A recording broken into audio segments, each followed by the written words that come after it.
अमावस्या के दिन प्रदोष काल में, प्रदोष के समय पर, प्रदोष काल में शाम के समय पर जाकर किसी भी नदी, तालाब, बावड़ी, कुआं, कहीं ना कहीं जो आपके पास में हो, वहां पर एक घी का दिया, बत्ती का मुंह दक्षिण की ओर कर अवश्य जला कर जाना। सारे पितृदोष समाप्त हो जाएगा, सारा पितृदोष समाप्त। अमावस्या के दिन किसी भी जलाशय के पास में, नदी, तालाब, बावड़ी, कुआं, जो आपके शहर में, आपके गांव में, आपके नगर में हो, वहां जाकर लगा। अगर नदी, तालाब, बावड़ी, कुआं नहीं है तो पीपल का वृक्ष हो या बेलपत्री का वृक्ष हो या बट का वृक्ष हो, उसके नीचे लगा दो प्रदोष काल में। और अमावस्या के दिन लगाएं जरूर। क्यों?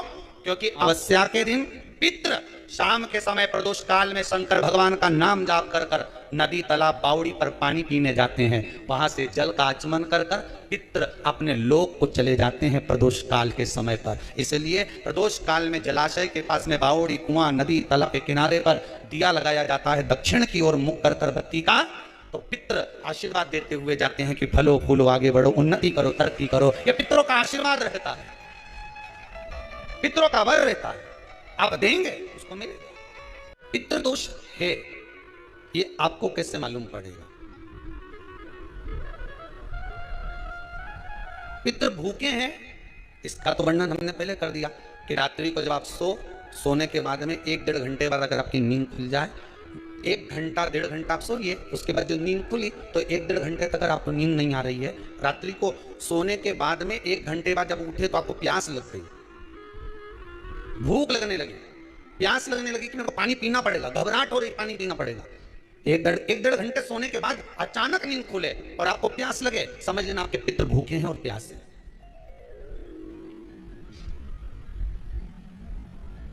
वो भूखे और प्यास हैं, उनको जल की जरूरत है।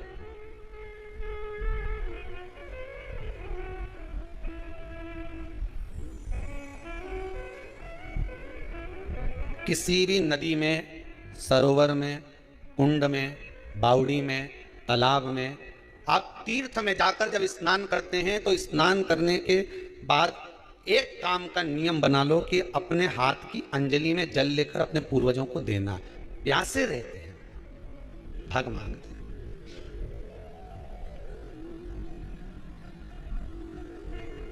फल प्राप्त करना।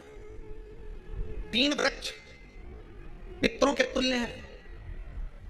पहला पीपल, दूसरा बट वृक्ष, तीसरा बेलपत्र का वृक्ष। ये पितरों के तुल्य हैं। अगर आपको रात्रि में नींद नहीं आ रही है, ऐसा लगता है कि रात्रि को 1 घंटा 1.5 घंटा सोने के बाद कुछ गलत गलत विचार आने लगते हैं, नींद सुबह 3 बजे तक, 4 बजे तक नहीं आती, 4 बजे के बाद फिर नींद आती है, तो एक प्रैक्टिकल जरूर कर देखना। एक प्रैक्टिकल करने में क्या जाता है? प्रयास करने में क्या कुछ जाता है क्या? प्रैक्टिकल कर देखना कि कहीं सियोर वाला महाराज झूठ तो नहीं बोल रहा है। तो प्रैक्टिकल करने में कुछ नहीं जाए। 1 लोटा पानी लो, उसमें थोड़ा सा कच्चा दूध डाल लीजिए, बेलपत्री का पेड़ या पीपल का पेड़ या बट का पेड़, इन पेड़ के नीचे ले जाकर उस दूध को दोपहर में सुबह 10 बजे से लेकर 12 बजे के बीच में ले जाकर चढ़ा दीजिए। रात्रि को फिर ना आपको प्यास लगेगी, ना भूख लगेगी। नींद एक बार लगी तो सुबह ही खुलेगी। प्रैक्टिकल करने में क्या जाता है? पानी डालने में तुम्हारा कुछ जाएगा? अरे बोलो तो सही, हमें 10 रुपया का दूध जरूर उसमें, और तुम इतनी चतुर हो, इतना सारा दूध थोड़ी डालोगी, तो 2 चीज डाल, कहाँ तुम इतना डालने वाली हो?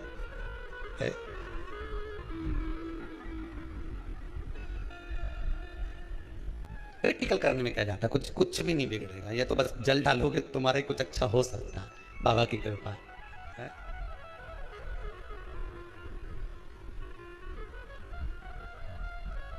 तीन वृक्ष पितरों के तुल्य हैं। पहला जम के बोलिए पीपल, दूसरा बट वृक्ष, तीसरा बेलपत्री का वृक्ष। 3 पीपल के वृक्ष में 52,000 ब्राह्मण एक साथ निवास करते हैं, इसलिए पितृ तुल्य है। बट वृक्ष ब्रह्मा जी के मस्तक से बना, इसलिए पितृ तुल्य है। और बेलपत्री का वृक्ष माता पार्वती जी के अश्रु से बना। जब आंसू गिरे थे माता जगत जननी जगदम्बा पार्वती के, उस समय पर पितृलोक में हलचल उत्पन्न हो गई थी। हमारी नातिन की आंख में आंसू कैसे आ गए?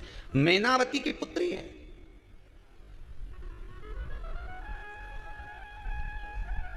पितरों की नाती, इसकी अश्रु कैसे गिर गए?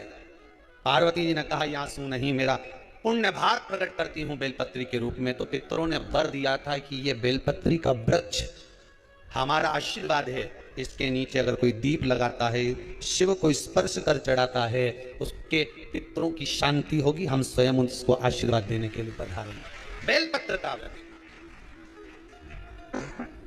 पितृ तुल्य।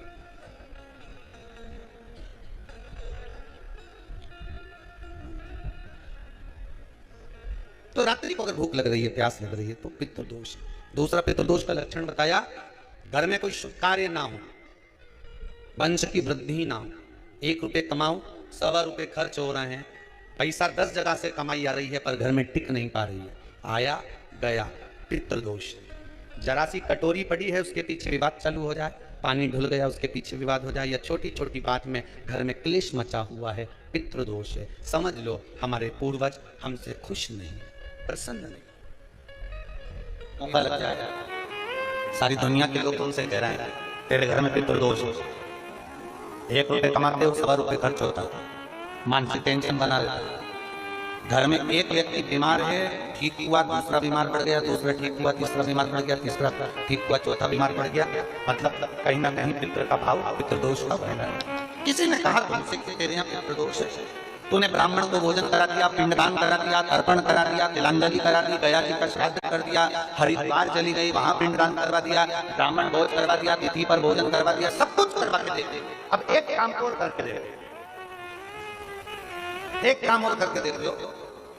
जब तुम घर में भगवान शंकर की आरती, हमारे घर में शंकर जी का शिवलिंग है, भले काय का भी हो, छोटा सा, भले सिल्वर का कंकर शंकर हो, नर्मदा का कंकर हो, चाहे शंकर पारस के हो, पीतल के हो, स्टील के हो, लकड़ी के हो, जिसके भी हो, लोहे के हो, पाषाण के हो, जिसके भी हो, शंकर का शिवलिंग अगर हमारे घर में है, पर आप रोज प्रतिदिन भगवान की आरती करते हो, प्रतिदिन, और आपको लग रहा है कि मेरे यहाँ तकलीफ चल रही है, ठीक ही नहीं हो रही, लगभग 1.5 महीना आप कम से कम 45 दिन, 1.5 महीने के करीब में ऐसा प्रयास करना कि भगवान की आरती, शिवलिंग, शंकर भगवान के शिवलिंग की आरती करने के बाद उस दिए को भगवान के सामने मत रखो, उस दिए को उठाकर जहाँ तुम पानी का मटका रखते हो, हंडा रखते हो, जिससे तुम पानी पीते हो, तुम्हारे रसोई घर में जो पानी का मटका, हंडा, बाल्टी, आरओ का पानी जिस मटके में गिरता है, हंडे में गिरता है, जिसको हमारे पितरों का स्थान कर, उस स्थान पर, उस मटके के पास में, संडे के पास में, उस बाल्टी के पास में, जहाँ रसोई घर में पानी रखते हो, उस रसोई घर में पानी जहाँ रखते हो, उसके पास में उस दिए को